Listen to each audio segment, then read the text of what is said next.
আসানসোল দক্ষিণে nationalist conservative পার্টির সমর্থনে নির্দল প্রার্থী হয়েছেন রাজন্না হালদার। রাজন্না হালদার তৃণমূল কংগ্রেসের 21শে জুলাই শহীদ দিবসের মঞ্চে বক্তৃতা দেবার পর হঠাৎ করে পরিচিতি পায় রাজনীতিতে। তারপর অভয়ের মৃত্যু হয় এবং অভয়ের মৃত্যুর পর একটি চরিত্রে অভিনয় করেন তিনি। পরবর্তীতে দল তাকে বহিষ্কার করে। শোনা যাচ্ছিল বিজেপিতে জয়েন করবে রাজন্না হালদার, কিন্তু তার হয়নি। অবশেষে বিধানসভা নির্বাচনে নির্দল প্রার্থী হিসেবে দাঁড়িয়েছেন রাজন্না হালদার। আসানসোল দক্ষিণে ন্যাশনালিস্ট কনজারভেটিভ পার্টির সমর্থনে নির্দল প্রার্থী হয়েছেন তিনি। মা ঘাঘরবুড়ি মন্দিরে পুজো দিয়ে আজ নির্বাচনী প্রচার শুরু করেন তিনি এবং প্রচারের ফাঁকে আমাদের প্রতিনিধির সাথে কথা বলেন। কি বললেন শোনাবো।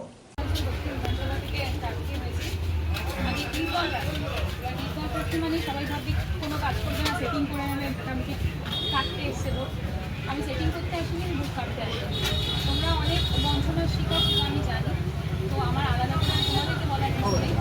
একবার সুযোগ দিয়ে দেখো, একবার সুযোগ দিয়ে দেখুন, রাজন্না হালদার অত্যন্ত টিকবেন। আমি আপনার কাছে 24/7 থাকবো, কথা দিলাম। আর এই যে আকাশ ঘটক, আকাশদা এই মাটিরই ছেলে, সবাই আপনার কাছে থাকবে, আপনাদের কাছে থাকবে।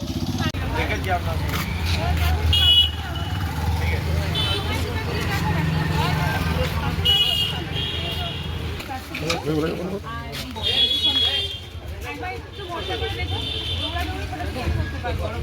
হারে এখনো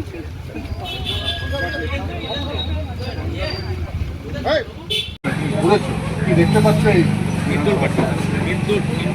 আমি যতটুকু উপলব্ধি করেছি মানুষের রাস্তা থেকেই উপলব্ধি করেছি। নিজে তো আমি খুব কম এসেছি তাতে 2024-এর পর সাংসদ দেখা যায় না। তার আগের সাংসদ অনেক কাজ করেছি, কিন্তু এই সাংসদকে দেখা যায় না। 2021-এর পর 5 বছরের বিধায়িকাকে এই পুরো অঞ্চলে, পুরো বিধানসভায় দেখা যায় না। বিভিন্ন জায়গায় গোব্যাক স্লোগান এই কারণেই উঠে আসে। তিনি এখানকার মানুষ তাকে জিতিয়েছে, তিনি এখানকার মানুষের বিধানসভায় একদিনও একটা শব্দ বাক্য ব্যয় করেন। তো মানুষের খুব বিক্ষোভ থাকবে। 3, পানীয় জলের সমস্যা, পাইপ ফেটে গেছে, সেটা মেরামত করার কেউ নেই। 4, রাস্তায় ফাটল ধরেছে, রাস্তা ঠিক হয় না। 5, পানীয় জল হবে কি করে? নদীর তলা থেকে বালি যদি ট্রাকে ডাম্পারে করে অন্য রাজ্যে, অন্য জায়গায়, অন্য জেলায়, সমগ্র দেশে ছড়িয়ে যায়, এখানকার মানুষ কি করে পানীয় জল পাবে কোথায়? এবং সেই ট্রাক, সেই ডাম্পারে 1 থেকে 1.5 বছর আগে 2 জন মারাও গেছে। মানে লাইফ সিকিউরিটি নিয়েও প্রবলেম রয়েছে। এবং সব থেকে গুরুত্বপূর্ণ বিষয় আমার মনে হয়, অর্থনৈতিক স্বার্থ চরিতার্থ করার ভূমি হয়েছে এটা, কর্মসংস্থানের ভূমি হয়। আঞ্চলিক একটা মানুষকেও বুঝুন তো, একটা কলকারখানা আছে, অ্যালুমিনিয়াম কলকারখানা খোলা হয়েছে, তৃণমূল কংগ্রেস খুলবে না, আমি ভেবেই নিয়েছি খুলবে না। বিজেপি 5 বছর থেকে তো সেটা খোলার ব্যবস্থা করতে পারলো না। আঞ্চলিক মানুষের কর্মসংস্থানের ব্যবস্থা কে করবে? কে তাদের হয়ে কথা বলবে? একটাও ভোকাল আর একটাও ভয়েস নেই।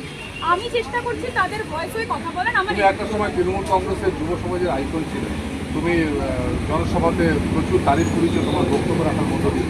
এখন তুমি অন্য ভূমিকায়, কি মনে হচ্ছে যে what is the difference between Trinamool Congress and Bharatiya Janata party basic parliament?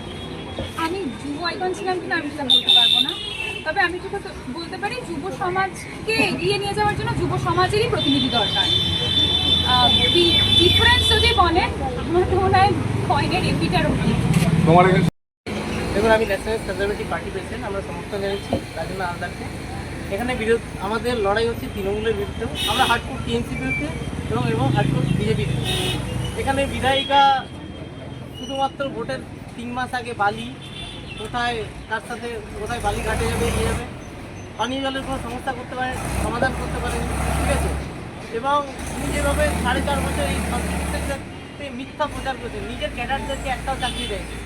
আমি ভারতীয় জনতা পার্টির মধ্যে বহু গোষ্ঠীর অন্য জানি, কে কোথা থেকে সাউথের টিকিট নিতে চেয়েছিলেন, কে চাননি, ঠিক আছে, কে নর্থের টিকিট পেয়ে খুশি নয়, কেউ সাউথে যেতে, সেগুলো জানি।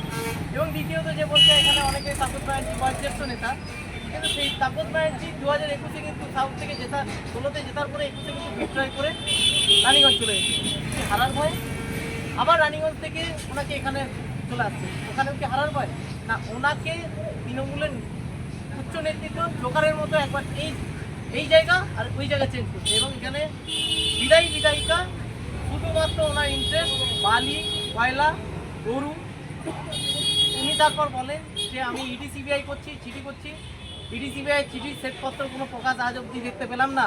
রিকো ইলেকট্রনিক্সের পক্ষ থেকে সকলকে জানাই ক্রিসমাস ও নববর্ষের আন্তরিক শুভেচ্ছা।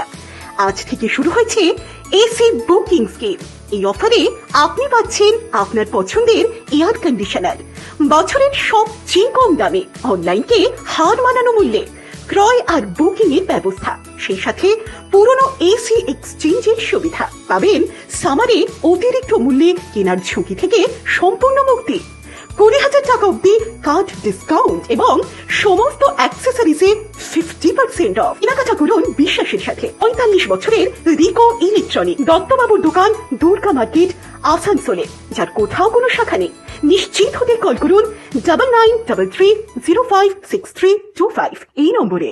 শহর আসানসোলের মহিশিলা কলোনি কার্যত একটি আধুনিক উপনগরী।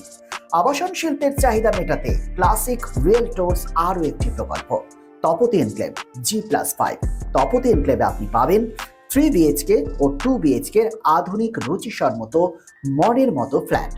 বিশাল কম্পাউন্ডে রয়েছে গার্ডেনিং থেকে শুরু করে parking plaza, 24x7 lift, electric, water service and many more. সবুজ প্রকৃতির মাঝে দূষণমুক্ত পরিবেশে নির্মিত হচ্ছে Tapati enclave. Tapati enclave Shimultala beside wax museum, 1 নম্বর Mahishila colony, Asansol. For more details contact 8391909997 and 9735120 312.